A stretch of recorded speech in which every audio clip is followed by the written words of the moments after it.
morning. Welcome to our 12th annual employment law update. My name is Steve Lee. I'm a partner with the Myers, Widders, Gibson, Jones, and Fine law firm. Presenting here today with James Pereira, my associates. And many of you know almost all of my practice involves employment law. Right? What I do on a day-to-day basis is advise and represent individuals and businesses on the day-to-day employment issues that occur at every place in employment, whether it be wage and hour issues, overtime, criminal arrest rates, vacation pay, things like that. Also harassment and discrimination claims, sexual harassment, age discrimination, medical disability issues, military issues, leaves of absence, correct? And wrongful termination, hiring, firing, and disciplining. If you're an employer, you have been wrongfully terminated. If you're an employer, how do you properly interview an employee? Right? How do you discipline an employee? And if need be, how do you terminate an employee without exposing yourself to litigation? And what James and I do over the year is we end up kind of geeks about this stuff, right?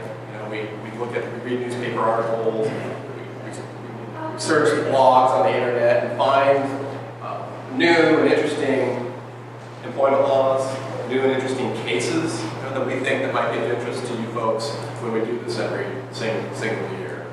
And so what we've done today is we've compiled not a huge list of employment laws, because I don't know if you have followed some of the new employment laws, not a whole lot exciting. Like for those of you that have been coming to these seminars, some of you for 12 years, I think, in a row, there's been some really, I call it earth-shattering, but it's not really earth-shattering, it's really changed the world, but really, really meaty, interesting things. This year, which is not a bad thing, I think. Right? So, as always, if you have any questions, feel free to raise your hand, even though nobody's sitting up here in the front except James. Don't is it me? Feel free to raise your hand and ask a question. James and I will do our best to try to answer them. If the question is a little bit too involved, or if it doesn't really relate to the interest of the majority of you, or if it's too personal and you don't want to get embarrassed by the question, if you think it's a stupid question, James and I will stick around after, and as long as you need to answer any of your questions that you have. And free legal advice. Okay? Yes. All right. So here are some of the subjects we're going to talk about today: discrimination, harassment, wage and hour issues. Again, that's pay. How do you properly pay your employees? How employees should be properly paid? Leaves of absence, hiring and enforcement, workplace safety and workers' compensation, and what's the last one? Tax. I'm going to leave that to James to talk about. All right. So the very first subject I'm going to talk about, probably none of you have ever heard about, right? Nothing that you're in any way familiar with. Seen these guys before, right? Big news, not big news, huge news, right? Right? It's like every single day, you open the paper and what do you see? Right? This is what happens to Bill O'Reilly and Isaiah Thomas. You turn on the television, you turn on the news station, what's the headline, right? Sexual harassment. Every single day it seems like some other celebrity being accused of sexual harassment in the workplace. I and my firm, I don't advertise like Saul at Breaking Bad. You know who that is? Better Call Saul. He's on the bus park bench. It's a picture. The stereotypical ambulance chaser attorney. We don't advertise like that, right? But I get probably a call at least once a day from a disgruntled current or former employee who is looking for advice about bringing sexual harassment. Now, if I don't advertise like Saul, imagine how many calls attorneys that do advertise like Saul get. All right? So what does that tell you? And what does it tell you that every time you turn on the TV, you see another picture? This morning, I turned on the news. Whose picture did I see in the stories? Woody Allen. I don't know if you heard anything about that. Related to an old issue that related to one of his, I think, a daughter or something like that. But nonetheless, it was a new one that I saw today, just this morning. So with all that's going on in the news regarding sexual harassment, although there isn't anything really that big and new as far as new sexual harassment in the workplace laws, I urge you to take this opportunity to take a look at your policies, your handbooks specifically, all right? I know most of you all have handbooks, okay? I know I've done many of your handbooks, but your handbooks probably have sexual harassment or anti-sexual harassment policy in them, all right? And I know you just gloss over, yeah, I got it, yeah, I've got one in there. Somebody put it in there 15 years ago, all right? Well, take this opportunity to look at it and make sure that it is compliant with the current law. Last year, the Fair Employment Housing Act was amended and made it a requirement that basically all sexual harassment policies in your handbook need to be revised. All right? So it hasn't been revised in the last year. Go ahead and send it to me. I'll look at it for free and just let you know what I think needs to be updated. All right? My guess is, unless I did it for you, it probably does need to be updated. Also take this opportunity to make sure that you're giving out the Department of Fair Employment and Housing pamphlet to new employees. You all know what that is? All right? If you don't, afraid to raise your hand, come talk to me and I'll direct you to it. You can Google TFEH sexual harassment handout pamphlet, and then you just print it, right? And it talks about sexual harassment in the workplace. Training. Any of you have more than 50 employees? Okay. So you may know that if you have 50 or more employees, you're supposed to have sexual harassment prevention training for your supervisors every 2 years. And if you don't have more than 50 employees, you're not required to put all that training. But I encourage you to think about having a brief training for all of your employees about sexual harassment in the workplace. Why? Well, number one, it's all over the news. I'm getting calls every single day. Saul's getting calls, many calls every single day. Not you, Saul. And another thing is that, you have employees in the workplace, and if they're being harassed, that's not fair, right? You don't want them to feel as if they have to be subjected to this treatment in order to keep their jobs, right? You want them to be able to feel like they're being listened to, right? And the other side of the coin is by putting on this training, by having a good policy in place, by handing out the pamphlet, the Department of Fair Employment and Housing pamphlet, you set up what's called the avoidable consequence defense. That's a defense for an employer, which says that if you as an employer have these policies in place, you put on the training, you have a good handbook, you hand out the pamphlet, you got the poster that talks about sexual harassment in the workplace and what employees are supposed to do. You encourage reporting, right? If you have that in your workplace, whether you have one employee or 1,000 employees, and the person who's harassed does not report it, which often is the case, most people don't report, right? They don't want to rock the boat. If you have those policies in place, the employee doesn't report it, all of their damages will cut off from the point in which they could have reported it. Right? So I'll talk to you about that after if you have any questions.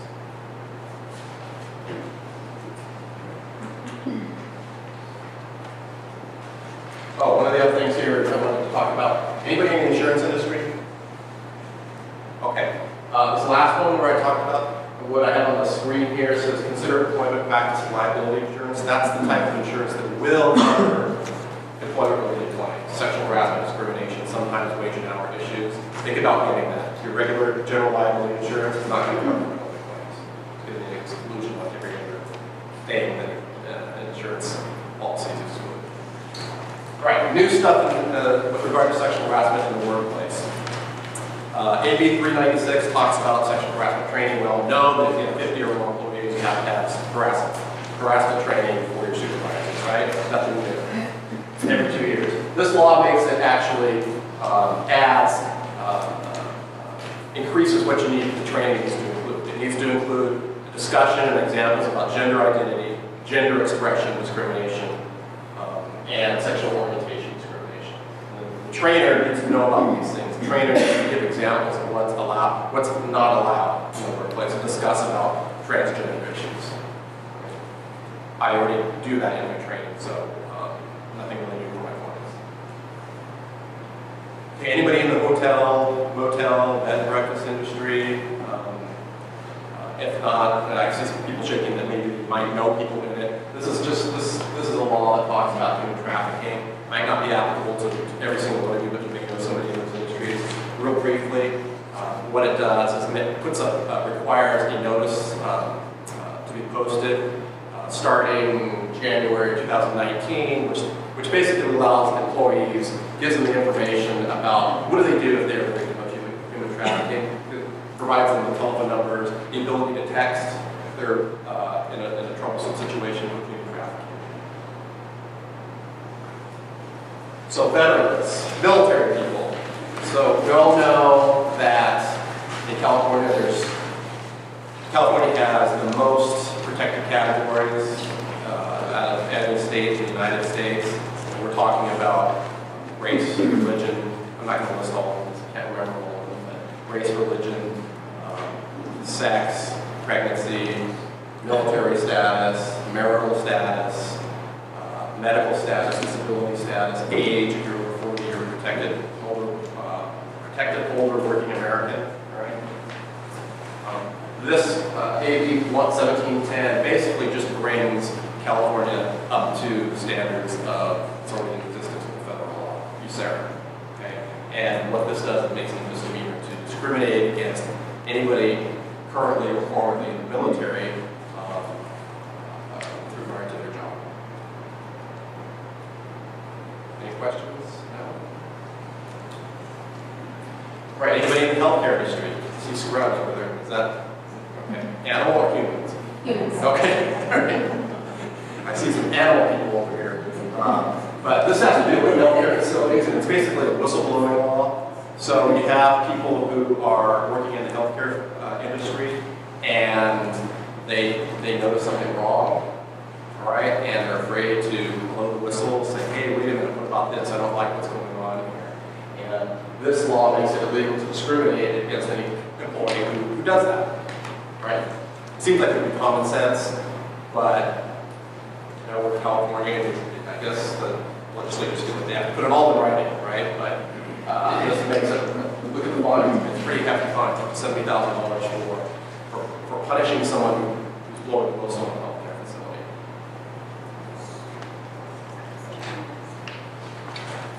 All right, let's talk about the first case that I found kind of interesting here. I call this the being allergic to perfume got me $3 million.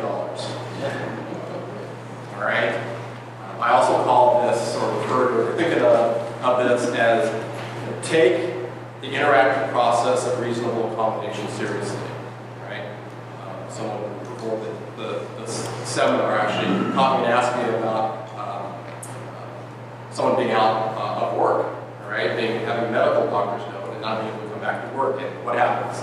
You get a note, then you get another note, then you get another note, then you get another note, all saying you're going to be out for 30 days, right? And so it's like, when does it ever stop? All right? And there's no clear-cut answer to that. It's going to depend on the specific facts of every situation. So in this one, Ari, or Marie Ari, which is Caltrans, involved a Caltrans employee who had an allergy. And the allergy was in particular with regard to perfume and some cleaning agents such as Windex. So that employee was hired in 2005 and told his supervisor, hey, I've got this situation where if people wear perfume around me, or if I walk into my workplace and it's been cleaned with Windex or whatever, Clorox, I'm going to have an allergic reaction. And the supervisor at the time provided the accommodation. You all know what that means, accommodation? Working with the person to provide them with something to be able to help them perform the essential functions of their job. Well, what happens now? This is usually what happens when things go bad. A new supervisor comes in. New supervisor thinks, really? Windex? Come on. right? And the accommodation, in other words, the request to not have perfume around in the office and not have Windex on the glass and et cetera, was ignored. And then this particular employee started to become harassed. 2011, actually steps it up and goes to HR and says, hey, look, I told you back in 2005, I'm allergic. I can't work here if I continue to be exposed to this. All right? And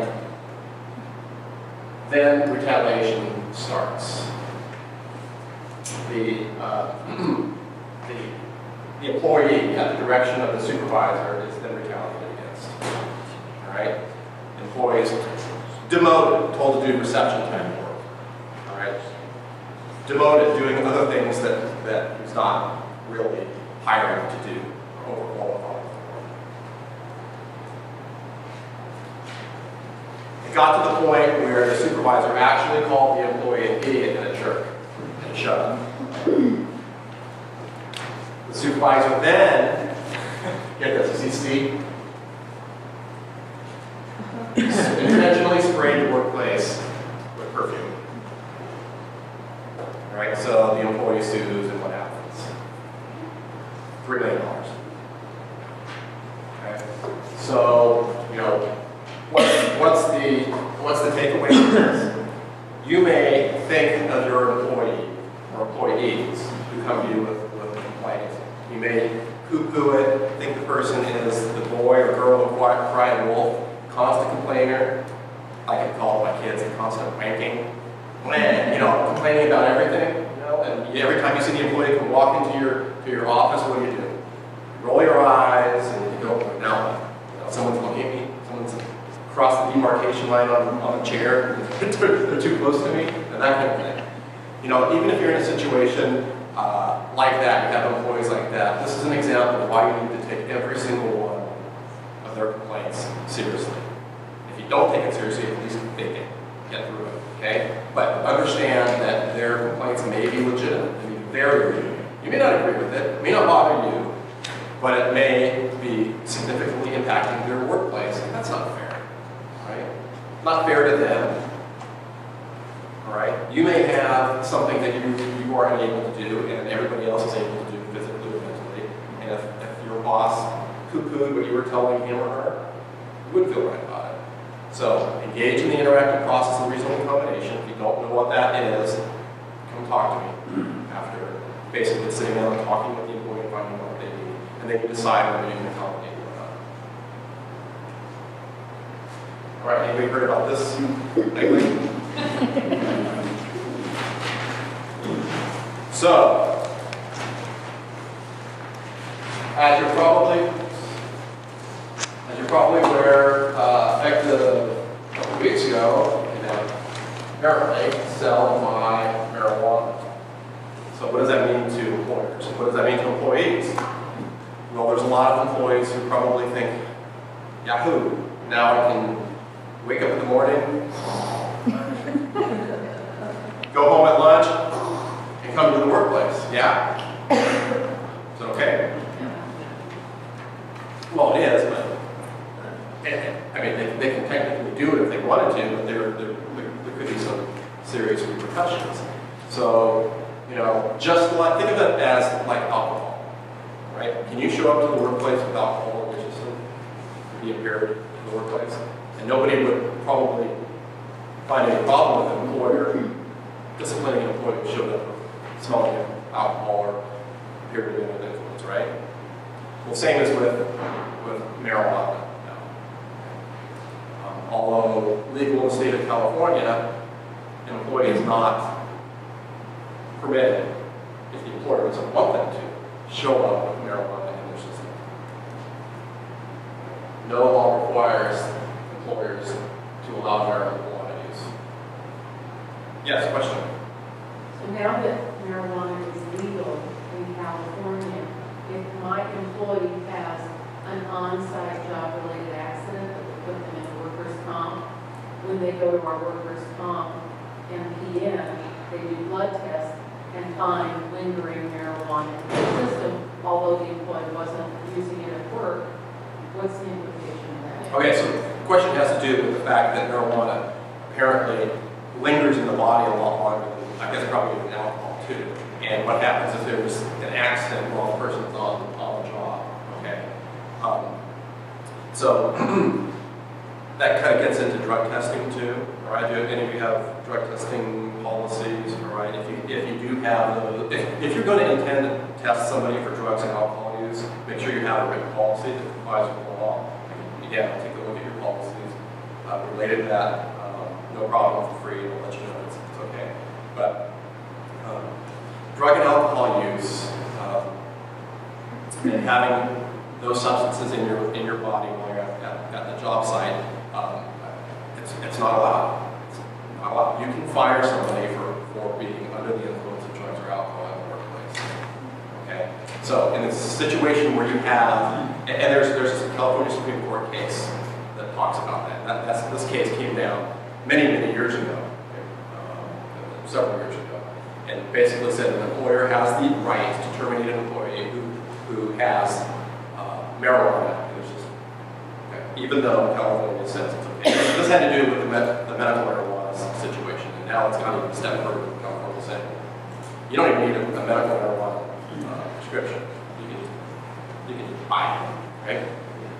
So when somebody has marijuana in their system and they're involved in an accident, it turns out they have been under the influence at the time, and yeah, you can take disciplinary actions. Yes? When you say under the influence, I understand they don't even have to do a test for driving under the influence. Right. So So the question has to do with about testing and dating. There's no even, I'm going to take your word for it. There's no real good test for determining, and I don't know, that may be the case. But so then we default back to whether you have reasonable suspicion. Okay, you can only drug test or alcohol test somebody in a few different circumstances. One, I'm kind of getting off track here, and I want to make sure we stay within the time frame, but I'll do it really quickly. One, pre-employment. Okay, but that's only after you offer the job. You offer the job contingent upon passing the drug and alcohol test. You can do the drug test then, right? If they don't have it in their system, it shows up. You can decline and withdraw the offer. The other time would be reasonable suspicion, right? You as an employer has reasonable suspicion that somebody is under the influence of drugs or alcohol, including marijuana. What is reasonable suspicion? Slurred speech, horribly bloodshot eyes, falling asleep and smelling of drugs or alcohol. Those are all reasonable suspicions. Okay, you can drug test them. Okay? And the other time would be in an accident. Where there's an accident and a drug test is performed because, for whatever reason, if it's the police coming in and drug testing the person, or if there's reasonable suspicion that drugs or alcohol played a role, if there's a beer can in the car at the time the person gets in an accident while on the clock, right? That would be a reason to do a drug test. If the substance shows up in the test, then you can terminate them. You can't do random drug testing. Okay? I see handbooks that have random drug testing in it. Completely illegal. Allowed only in very narrow circumstances and narrow industries. Basically, your pilot, your train conductor, things like that. Highly dangerous industries. Isn't it a safety-sensitive position? Yeah, safety-sensitive positions, but you can't just say everything's a safety-sensitive position. Yeah. Right? It has to be something where somebody's lives are in danger if this person is under the influence. Okay. All right. Right. We are seeing a lot of undocumented workers in the workplace. I see it a lot in the construction industry. Anybody in construction-related industries here? Okay. It's just a fact. A lot of undocumented workers get hired to work in workplaces, right? And unfortunately, there are business owners out there who will take advantage of it and pay these workers less than they're supposed to be paid. Don't give them overtime. Don't give them meal and rest breaks. Pay them less than minimum wage. Pay them a flat rate of, $75 for a 10-hour day. Doesn't even come out to be minimum wage. All right? And these workers, they're afraid to complain. Why? You know, what's going on with immigration reform? They're afraid they're going to get deported, right? So the Labor Commissioner in California, Labor Commissioner is the entity in California that oversees wage and hour issues, right? Labor Commissioner is sending out basically a notice to all businesses and employees that don't be, well, to employees, don't be afraid to complain if you're not being paid appropriately. Don't be afraid ICE is going to, the Labor Commissioner is going to notify ICE and have it reported, right? Why has this become an issue? Well, we're finding that some of these employers are using somebody's undocumented status to threaten their workers and prevent them from reporting. Here's an example of what actually took place. After 6 days of no pay, an undocumented worker confronted his boss who threatened to report him to ICE. This is what he said, quote, "Let me share something with you. Not only am I an ex-sheriff, my family are all in the police department. If you want to come to my job and create an issue, I will handcuff you, take you into custody, and wait for ICE to come take you." All right? So, I know none of you would do that, but there are a lot of unfortunately, a lot of employers that would. Anybody have family-run businesses? Okay, not uncommon, all right? So this is an example of a case where a family-run business, family relationships, family employees went horribly wrong. Mr. McCabe worked for a drug and alcohol rehab facility. He's been employed for 20 years, and then he marries the CEO's daughter. Right? What happens? Of course, the marriage goes bad. All right? Sounds pessimistic. This is amazing. So they have marital problems. All right? And the daughter tells the CEO mom, "Hey, my husband, hubby, has relapsed. Started to use drugs and alcohol again. He's got again. All right? He's aggressive. Employees are upset. The employees are scared. He's dangerous." Right? The daughter goes and gets a TRO, temporary restraining order, against the husband. The daughter tells mommy, the CEO, what does she do? Get out. Fires him. And what does he do? Of course, he brings a lawsuit. He claims, as a member, as I told you earlier, that marital status is a protected category in California. Right? He said, "You fired me because I wasn't getting along with your daughter. And I'm married to your daughter, and that's why you fired me, and that's against the law." So, who wins? Did she document? Did she document? Good question. The company won. Okay? So, although in California, employers are not allowed to discriminate based upon an employee's, whether the employee is married, not married, divorced, separated, widowed, or as in another marital status, the husband was fired because he was a jerk to other employees, to people in the workplace. He was threatening to be violent, and that's the reason he was fired. It had nothing to do with the fact that he was married to the daughter. All right. So what's the takeaway from this? Be real careful. This is not only about marital status, but be very careful about how you conduct your job interviews. Right. That's where it really starts. It can happen. And I have a whole seminar on interviewing applications and all that kind of stuff. Be very careful about what you talk to your applicants about. Or even employees, you know. Don't talk about being married, how many kids you have, and it's so easy to do, right? You're just carrying on a conversation, and it happens sometimes. It can be as innocuous as hearing someone has an accent and asking them what country they're from, or where they've been traveling, or where their parents from. You now potentially blown it, because if you don't give that person a job, and you think, oh, the Caucasian person got hired, but the person from Pakistan didn't because he didn't like my accent, you know, that kind of thing. Make sure you have an anti-workplace violence policy, and make sure, here you go, Joanne mentioned documented, all right? If you're going to fire somebody, make sure that it's documented, that you have the reasons documented. Right? Yeah, everybody's at will usually firing for any reason and all, but make sure that the personnel file, what's in the personnel file, justifies why you're going to terminate them. Now, I know a lot of you probably have personnel files, don't have anything in them for somebody to employees. But you can fix that. You can go back and you can document the wrongdoings and the discipline issues that you failed to document before. All right, wage and hour issues. Again, we have people in the construction industry. This is updates the labor code. It basically says that general contractors on the job can be held liable for a subcontractor's failure to pay their employees properly. Follow that? So general contractor hires a subcontractor doesn't pay his or her employees properly. That employee can go ahead and sue not only the subcontractor but also the general contractor. What does that mean?